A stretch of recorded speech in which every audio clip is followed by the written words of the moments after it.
বুধবাৰে মহানগৰীৰ লাজগেট স্থিত লোক নিৰ্মাণ বিভাগৰ প্ৰেক্ষাগৃহত প্ৰাক্তন প্ৰধানমন্ত্ৰী ভাৰতৰত্ন অটল বিহাৰী বাজপেয়ীৰ জন্ম শতবাৰ্ষিকীৰ লগত সংগতি ৰাখি লেখক প্ৰকাশক সমাজকৰ্মী মহিধৰ কলিতাৰ নেতৃত্বত পথাৰ পাব্লিচাৰ্ছৰ উদ্যোগত অনুষ্ঠিত তুলসী দিৱসৰ অনুষ্ঠানত লেখক সাংবাদিক মৰম কুমাৰলৈ তেওঁৰ 400 পৃষ্ঠাৰ অসমীয়া উপন্যাস দি বিউটিফুল ট্ৰেজেডিৰ বাবে আগবঢ়া হয় বিশেষ সন্মান।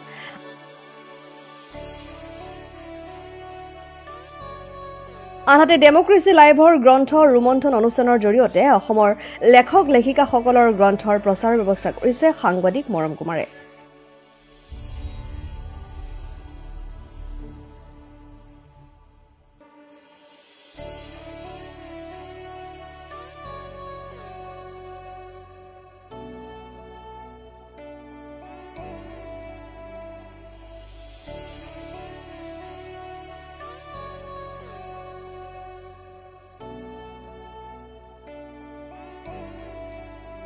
আনে তোমাক নাজানে বুলি তুমি দুখ কৰি নাথাকিবা, এনেদৰে কাম কৰা যাতে তুমি আনে জানিবৰ যোগ্য হোৱা।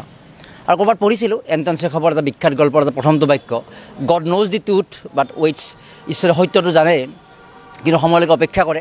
আৰু হয়তো ঈশ্বৰৰ সেই অপেক্ষাৰ সময়লৈকে অপেক্ষাৰে এক নামান্তৰ আজিৰ এই এক সন্মান, আৰু এই কথাই নিশ্চিতভাৱে আমাক উৎসাহিত কৰিছে, কাৰণ আমি নো কম্প্ৰমাইজ ষ্টাইলত কিছু কাম কৰিবলৈ চেষ্টা কৰি আছোঁ। আৰু আনৰ উপকাৰ হোৱাকৈ সাহিত্য সংস্কৃতিৰ হকে সংবাদ মাধ্যমৰ জৰিয়তে আমি বিভিন্ন কামৰ পদক্ষেপ গ্ৰহণ কৰিছোঁ। আৰু এই সন্মান প্ৰাপ্তিয়ে মৰমলেণ্ড ডেমক্ৰেসি লাইভৰ যিটো আমাৰ গ্ৰুপ আচলতে, কাৰণ নিউজ লাইভৰ পৰা 10 বছৰীয়া কাৰ্যকাল সমাপ্ত কৰি পদত্যাগ কৰি মই যেতিয়া নিজাকৈ কিছু কাম কৰাৰ প্ৰয়াস কৰিছিলোঁ, আৰু তাত আমাৰ এটা টীম গঠন হৈছিলে, তেনেকৈ আমি আগবাঢ়িছিলোঁ।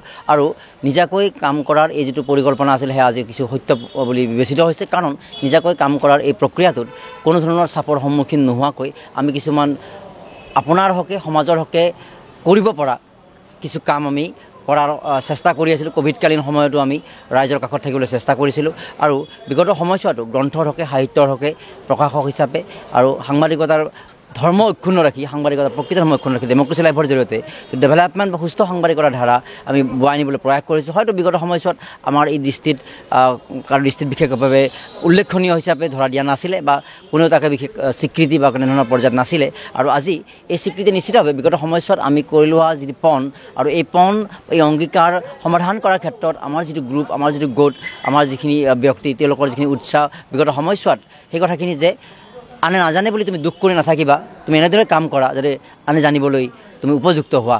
আৰু আজিৰ এই বঁটা প্ৰাপ্তি সমূহ, আমাৰ এই প্ৰাপ্তি মৰমলেণ্ডৰ সমূহ সতীৰ্থ ডেমক্ৰেসি লাইভৰ পৰিয়ালৰ ওচৰত আমি সমৰ্পণ কৰিছোঁ। আৰু সেইগৰাকী মহান নেতা, কাৰণ তেওঁ দলৰ ঊৰ্ধত গৈ এগৰাকী নিৰপেক্ষ দৃষ্টিভংগীৰ নেতা হ'বলৈ সক্ষম হৈছিল অটল বিহাৰী বাজপেয়ী ডাঙৰীয়াক, আৰু তেওঁৰ এই জন্মদিৱসৰ এই ক্ষণত আমি মনত পেলাইছোঁ। লগতে পথাৰ পাব্লিচাৰ্ছ অসমৰ অন্যতম এটি পাব্লিচাৰ্ছ, আৰু বিগত 2004 চনৰ পৰা তেওঁলোকে ইয়াৰ ধাৰা অব্যাহত ৰাখিছে।